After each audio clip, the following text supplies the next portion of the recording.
ओम नमः शिवाय।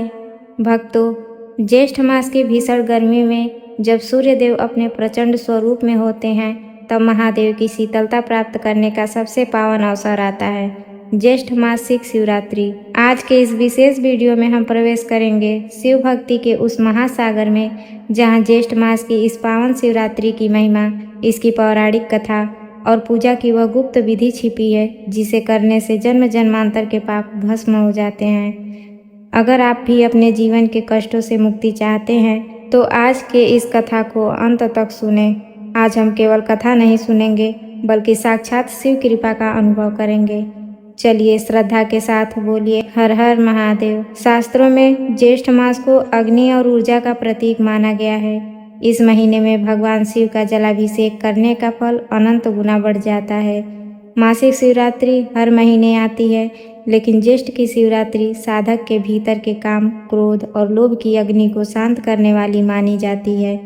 जो साधक इस दिन उपवास रखता है उसे न केवल मानसिक शांति मिलती है बल्कि उसके रुके हुए कार्य भी महादेव की कृपा से सिद्ध होने लगते हैं। भक्तों, पूजा की सफलता उसकी तैयारी में छिपी होती है।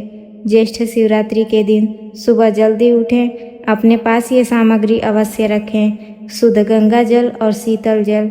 पंचामृत में दूध, दही, घी, शहद और शक्कर।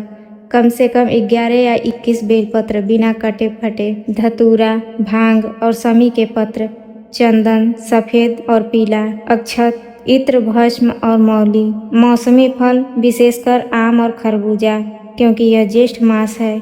अब ध्यान से सुने पूजा की वह विधि जिसे विधि पूर्वक करने से महादेव प्रसन्न होते हैं। हाथ में थोड़ा जल और अक्षत लेकर संकल्प लें: हे देवाधिदेव महादेव, मैं अपना नाम बोलें। ज्येष्ठ मास की इस शिवरात्रि पर आपकी प्रसन्नता के लिए व्रत और पूजन का संकल्प लेता हूँ या लेती हूँ। मेरी पूजा स्वीकार करें। शिवलिंग पर सबसे पहले जल चढ़ाएं, फिर पंचामृत से स्नान कराएं, उसके बाद पुनः जल चढ़ाएं। याद रखें, ज्येष्ठ के महीने में शिव जी को जितना शीतल जल चढ़ाएंगे उसका भाग्य उतना ही चमकेगा। शिव जी को भस्म लगाएं, चंदन से त्रिपुंड बनाएं। बेलपत्र अर्पित करते समय ओम नमः शिवाय मंत्र का जाप निरंतर करते रहें। बेलपत्र का चिकना हिस्सा शिवलिंग की ओर होना चाहिए। मासिक शिवरात्रि की मुख्य पूजा रात के समय होती है, जिसे निशिता काल कहते हैं। रात के 12 बजे के आसपास शिव चालीसा का पाठ करें, घी का दीपक जलाएं और अपनी मनोकामना महादेव के चरणों में रख दें। चलिए अब उस कथा की ओर चलते हैं जो शिव पुराण के कोटि रुद्र संहिता में वर्णित है। यह कथा हमें सिखाती है कि महादेव कितने दयालु हैं। प्राचीन काल की बात है, एक चित्रभानु नाम का शिकारी था। वह जानवरों की हत्या करके अपने परिवार का भरण पोषण करता था। शिकारी एक साहूकार का कर्जदार था, लेकिन गरीबी के कारण वह समय पर कर्ज नहीं चुका पाया। इससे क्रोधित होकर साहूकार ने शिकारी को एक शिव मठ में बंदी बना लिया। संयोग से उस दिन शिवरात्रि थी। मठ में भगवान शिव की पूजा और कथा हो रही थी। शिकारी बंदी गृह में बैठा बैठा पूरे दिन भगवान शिव के भजनों और शिवरात्रि व्रत की महिमा को सुनता रहा। शाम को साहूकार ने उसे बुलाया और कहा, यदि तुम कल तक मेरा कर्ज चुका दो तो मैं तुम्हें आज़ाद कर दूंगा। शिकारी ने वचन दिया और बंधन से मुक्त होकर शिकार की खोज में जंगल की ओर निकल गया। बंदी रहने के कारण वह भूखा प्यासा था। शिकार ढूंढते ढूंढते वह बहुत दूर निकल गया और रात हो गई। उसने सोचा कि आज की रात जंगल में ही किसी पेड़ पर बितानी चाहिए। वह एक तालाब के किनारे लगे बेल के पेड़ पर चढ़ गया। उस पेड़ के नीचे एक शिवलिंग था जो बेलपत्रों से ढका हुआ था, इसलिए शिकारी को वह दिखाई नहीं दिया। रात के समय अपनी बैठने की जगह बनाने के लिए शिकारी ने अनजाने में बेल के पेड़ की कुछ टहनियाँ तोड़ी, जिससे कुछ बेलपत्र नीचे शिवलिंग पर गिरे। इस प्रकार अनजाने में ही शिकारी का व्रत भी हो गया और प्रथम प्रहर की पूजा भी संपन्न हो गई। तभी रात के पहले प्रहर में एक गर्भवती हिरणी तालाब पर पानी पीने आई। शिकारी ने जैसे ही धनुष पर बाण चढ़ाया, हिरणी बोली, हे शिकारी, मुझे मत मारो, मैं गर्भवती हूँ और जल्द ही प्रसव करने वाली हूँ। तुम एक साथ 2 जीवों की हत्या करोगे जो अधर्म है। मैं बच्चे को जन्म देकर वापस तुम्हारे पास आ जाऊंगी। शिकारी को उस पर दया आ गई और उसने उसे छोड़ दिया। धनुष ढीला करते समय फिर से कुछ बेलपत्र शिवलिंग पर गिरे, जिससे दूसरे प्रहर की पूजा हो गई। कुछ समय बाद एक दूसरी हिरनी वहां से गुजरी। शिकारी ने फिर धनुष साधा। हिरनी ने निवेदन किया, हे शिकारी, मैं अपने प्रिय की खोज में भटक रही हूँ। मैं अपने पति से मिलकर वापस आ जाऊंगी। शिकारी ने उसे भी जाने दिया।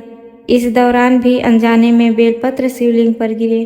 तीसरे प्रहर में एक अन्य हिरनी अपने बच्चों के साथ आई। शिकारी ने फिर बाढ़ चढ़ाया। हिरनी बोली, हे शिकारी, इन बच्चों को इनके पिता को सौंपकर मैं लौट आऊंगी। शिकारी का हृदय अब तक काफी कोमल हो चुका था। उसने उसे भी जाने दिया। अंत में एक हष्ट-पुष्ट मृग वहां आया। शिकारी ने सोचा कि अब तो शिकार करना ही होगा। मृग ने कहा, हे शिकारी, यदि तुमने मेरी तीनों पत्नियों और बच्चों को मार दिया है तो मुझे भी मार दो, और यदि उन्हें जीवन दान दिया है तो मुझे भी कुछ समय दे दो। मैं उनसे मिलकर वापस आता हूँ। शिकारी ने मृग को पूरी रात की बात सुनाई। मृग के सत्य वचन सुनकर शिकारी का मन पूरी तरह बदल गया। सुबह होते ही मृग सपरिवार शिकारी के सामने उपस्थित हो गया। जंगली पशुओं की ऐसी सत्यता और सामूहिक प्रेम देखकर शिकारी की आंखों में आंसू आ गए। उसने मृग परिवार को जीवन दान दे दिया। अनजाने में किए गए इस शिवरात्रि उपवास, जागरण और बेलपत्र अर्पण के प्रभाव से शिकारी के सभी पाप धुल गए। यमदूत जब उसके प्राण लेने आए तो भगवान शिव के गणों ने उन्हें रोक दिया और शिकारी को शिवलोक ले गए। तो भक्तों, यह थी ज्येष्ठ मासिक शिवरात्रि की संपूर्ण कथा। महादेव इतने भोले हैं कि वे केवल एक लोटा जल और भाव से प्रसन्न हो जाते हैं। आप भी इस शिवरात्रि को व्यर्थ न जाने दें। अपने भीतर के अंधकार को मिटाएं और शिव की ज्योति को जलाएं। तो प्रेम से बोलिए शंकर भगवान की जय, माता पार्वती की जय। भक्तों, शिवरात्रि का व्रत रखते समय इन बातों का विशेष ध्यान रखें। शिव जी शांत स्वरूप हैं, इसलिए मन में किसी के प्रति द्वेष न लाएं। इस दिन केवल फलाहार करें। यदि स्वास्थ्य अनुमति न दे तो एक समय सात्विक भोजन ले सकते हैं। व्रत के दौरान ब्रह्मचर्य का पालन अनिवार्य है। यदि संभव हो तो रात में कम से कम 1 प्रहर 3 घंटे का जागरण जरूर करें। इस ज्येष्ठ शिवरात्रि पर इन मंत्रों का जाप करें। कर्पूर गौरम करुणावतारम संसार सारम भुजगेंद्रहारम सदा वसंतम हृदयारविंदे भवम भवानी सहितम नमामि। संतान प्राप्ति के लिए ओम सांब सदा शिवाय नमः। रोग मुक्ति के लिए ओम जूम स मामम पालय पालय। तो भक्तों, अगर आपको आज की यह कथा और जानकारी अच्छी लगी हो तो इस वीडियो को लाइक करें, शेयर करें, कमेंट में हर हर महादेव लिखना न भूलें। चैनल को सब्सक्राइब जरूर करें। मिलते हैं अगली वीडियो में, तब तक के लिए धन्यवाद।